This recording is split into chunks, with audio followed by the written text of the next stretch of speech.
First and foremost, I'm going to give all praise, honor, and glory to Yahweh Ba'Hashem Yahushai Ba'Hashem Rakah Kodash, and double honors to the elder bishops and apostles of Great Millstone that taught me this truth.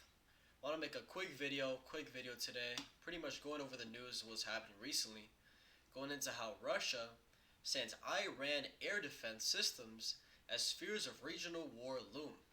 Okay, and the reason I'm going over this is because ultimately, this is World War III, right?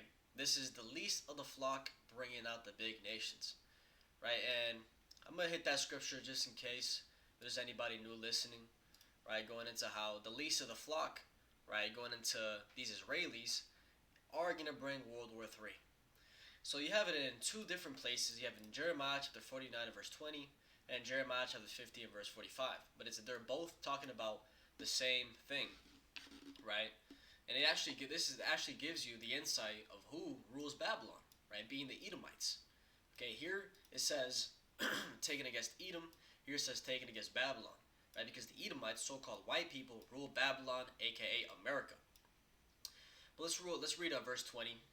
It says, let's click it. It says Jeremiah chapter 49 verse 20. It says, therefore hear the counsel of Yahweh that he hath taken against Edom, and his purposes that he hath purposed against the inhabitants of Teman. Surely the least of the flock shall draw them out.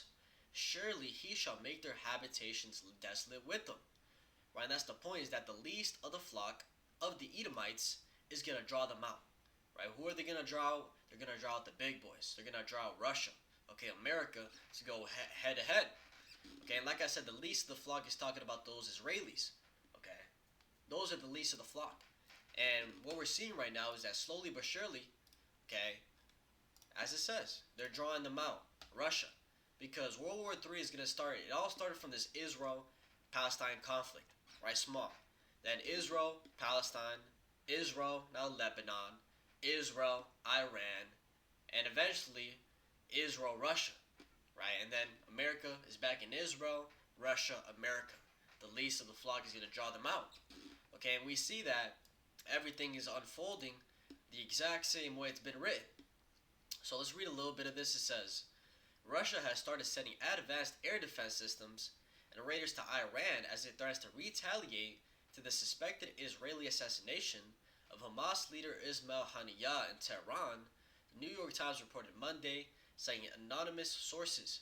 Right, so here it is. Russia is pretty much supplying Iran with defense systems. Okay, showing you that they're allies. Okay, and that's exactly what the scriptures go into. Okay, let's read the scripture before I keep on reading. And actually, I forgot to read this right here, verse 21. It says, surely he shall make their habitations desolate with them. The earth is moved at the noise of their fall. At the cries, the noise thereof was heard in the Red Sea. Right, and this is going into nuclear destruction. Right, because through this little conflict of Israel-Palestine, World War III is going to take place. Okay, and part of that World War III is that America, okay, Babylon, Edom, is going to be destroyed by nuclear missiles. Okay, it's going to be completely made desolate. It's going to make the earth move. Right, the noise is going to be heard all the way in the east in the Red Sea. Okay, that's what it's going into. And it all starts with what we're seeing right now. So, let's go to Ezekiel 38, right? These are foundational scriptures going into what's happening right now on the earth. This is Ezekiel chapter 38 and verse 1. It says, and the word of Yahweh came unto me, saying, Son of man, set thy face against Gog, the land of Magog, the chief prince of Meshech and Tubal, and prophesy against him. Right, now, when it's talking about Gog in the land of Magog, that's going into Russia. Right, if you were to search up right now, okay, if you search up on Google the land of Magog, land of Gog, you'll realize that where the land of Magog was anciently, if you compare today, is exactly where Russia is at. Right, it's talking about Russia. Okay, when you go into the context, it makes sense. It says, the chief prince of Meshech and Tubal, and prophesy against him. And say, thus saith Yahweh, behold, I am against thee, O Gog, the chief prince of Meshech and Tubal, and I will turn thee back, and put hooks into thy jaws, and I will bring thee forth in all thine army, horses and horsemen, all of them clothed with all sorts of armor, even a great company with bucklers and shields, all of them handling swords. Right, so going into how the Lord, right, he's going to turn the Russians back. He's going to make them, okay, go into that wartime mentality. He's going to put hooks into their jaws. Okay, because right now Russia's pretty much chilling, right? But back in the day, okay, during the USSR times, Salakia, my eyes are burning. Back in the day, during the USSR times, hey, they were on that straight wartime. Okay, and that's what the Most High is gonna turn them back into. Okay, he's gonna turn them back to being the bear. Okay, just straight savages. Okay, with their entire army. Right, it says horses, horsemen. Okay, and this is pretty much just talking about their army, their technology. Okay, tanks, fighter jets. Okay, men on foot, on the ground. Okay, it's gonna be to everything. It says Persia, right, which is the key point I'm bringing this out, right? Because the Persians are an Iranian ethnic group who comprise over half of the population of Iran, right? Iran. Before Iran was called Iran, it was called Persia. Iran, officially the Islamic Republic of Iran, also known as Persia, right? So Persia, Ethiopia, and Libya with them, with Russia, all of them with shield and helmet, right? These nations are going to be ready to fight. It says Gomer and all his bands, the House of Togomar, which is talking about Turkey, the House of Togomar, of the North Quarters, and all his bands and many people with thee, right? Because it's pretty much going to be East versus West. You're going to have China, Russia, Iran, Ethiopia, Libya, okay, Brazil, the BRICS, versus West, America, Israel, and that pretty much collective. It says, Be thou prepared and prepare for thyself, thou and all thy company that are assembled unto thee, and be thou a guard unto them. And that's the point, is that Russia, Gog, okay, is going to be a guard unto them, unto all these smaller nations. And that's what we're seeing right now. Russia sends Iran air defense systems as fears of regional war loom. So, the prophecy is jumping out the book. Right? As it says in Habakkuk chapter 2 and verse 3, it says, For the vision is yet for an appointed time, but at the end it shall speak and not lie. Though it tarry, wait for it, because it will surely come, it will not tarry. Right? All the prophecies, the visions that have been written, right now, they are speaking, and they're not lying. Okay, the exact same way it's been written, they are coming to pass in front of our eyes. It says, though it tarry, wait for it, because it will surely come, it will not tarry. Right? So though it feels like it's taking forever to come to pass, wait for it. Right? Because it says that, everything that the Most High said, okay, he has ordained, is going to happen. Okay, I think it's Isaiah 55 and verse 11, that his word does not go out void. Okay, his word, when he spoke it, it goes out and accomplishes whatever he said he was going to do. Let's read it, so I don't have to butcher it. Isaiah chapter 55 and verse 11. So shall my word be that goeth forth out of my mouth. It shall not return unto me void, but it shall accomplish that which I please, and it shall prosper in the thing whereto I sent it. Right? So, scriptures talk about how the Most High, and he speaketh through his servants the prophets. Right? So, everything that the prophets have prophesied, via being inspired by the Lord, okay, everything that's written is not going to go back to him void. It's going to accomplish exactly what has been said. And World War III has been prophesied. Right? Let's get that. In Revelation, right? The scriptures talk about World War I. Right? World War I was prophesied in the scriptures in Revelation 9.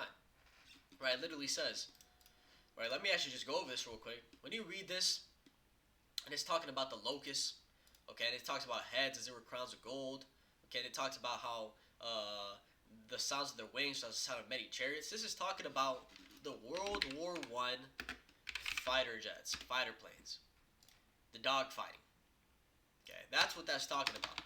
And I have a breakdown of this on my channel. You just have to search up Revelation 9, a breakdown. But this is what it's going into, right? How you had a guy in the front and a guy in the back with the machine gun. That's what it's going into. Okay? And after it breaks it down, it says, one woe is past, and behold, there come two woes more hereafter. Right? So World War I is done, one woe, and behold, two more come. Okay, there come two woes more hereafter. Right? And you read in Revelation 11, the second woe is past, and behold, the third woe cometh quickly. Okay, and that's the period we're in right now, is that the third woe, it's approaching. Okay, and right now we're seeing with our own eyes that prophecy is unfolding. Okay, and it's approaching. The scriptures talk about how salvation, right? Let's get that in Romans chapter 13. In verse 11 it says that, in that knowing the time, that now it is high time to awake out of sleep. For now is our salvation nearer than when we believed. Right? So now it's time to get your shit right, because everything is happening. Right? Everything is happening right now. Our salvation is nearer than when we believed. Right? Here it is. Hey, the prophets have been prophesying about this, over 2,000 years. And now we're in the generation that I believe that all these things are going to all these things are going to come to pass. Right? I believe we're in the generation that salvation, the destruction of America is going to take place. Right? So, we're supposed to be rejoicing. We're supposed to be tying up and staying on point. Right? Taking care of our house, our spiritual house first and foremost, your temple. But there's another scripture I wanted to get. Come to pass.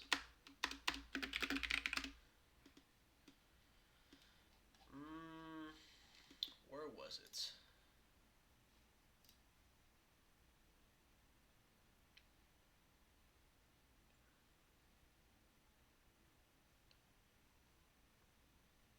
I forgot exactly how it goes, but let's keep reading. It says, it's a small article. I'm just read it all. It says, earlier Iranian media reported that Tehran requested air defense systems, and two Iranian officials who spoke to the New York Times confirmed that request, which followed a visit by Russian Security Council Secretary Sergei Shoigu visited Tehran on Monday. Iranian President Masoud Pezeshkian met Shoigu and hit out at what he called the criminal acts committed by Israel against the oppressed and defenseless people of Gaza, as well as Haniyeh's killing on Wednesday last week. The Islamic Republic of Iran is in no way seeking to expand the scope of war and crisis in the region, Pezeshkian was quoted as saying by Iranian state media. But this regime will definitely receive a response for its crimes and arrogance. Okay, and ultimately, they're saying that they don't want to expand the war, but that's what it's going to lead to. Right? Iran is saying that they're going to strike Israel hard. And as soon as that happens, Israel is going to strike Iran, Lebanon hard too. And it's going to be a back and forth. It says Moscow has also condemned the killing of Ismail Haniyeh, who served as the political leader of Hamas. Iran's Supreme Leader Ayatollah Ali Khamenei vowed harsh punishment for Israel after the killing of the militant group's leader, saying, "We consider it our duty to revenge for his blood, as he was martyred in the territory of the Islamic Republic of Iran." Israel was on high alert Tuesday as fears grow of a widening conflict across the Middle East. Okay, so in a matter of days, Iran's gonna attack Israel. Okay, and that's definitive. It's going to happen. So, I already saw news articles going into how Iran plane terminals news, right? I think it's this right here. UK, Egypt issue alerts for Iran, Lebanon airspace as risks of military conflict rise. Man, hey, these countries know something is coming. Right, Britain's advisory to its airlines to avoid Lebanon's airspace came hours after Egypt instructed all of its airlines to avoid Iran's airspace for 3 hours in the early morning of Thursday. Okay, and that might be the time to do it, right? Because Egypt, as we read, right, they're telling all their citizens, all their people, to avoid Iran's airspace for 3 hours in the early morning on Thursday. So that might be the day when Iran attacks is early morning on Thursday. And they're just clearing out the airspace so things don't collide. But we'll see. We'll see. So I just wanted to touch on that. Prophecy is unfolding. So hopefully this is edifying. With that, to give all praise, honor, and glory to Yahweh, Ba'ashem, Yahushua, Ba'ashem, Rokakwadash, and double honors to the elder bishops and apostles of Great Millstone that taught me this truth. Shalom to you, like Shalom.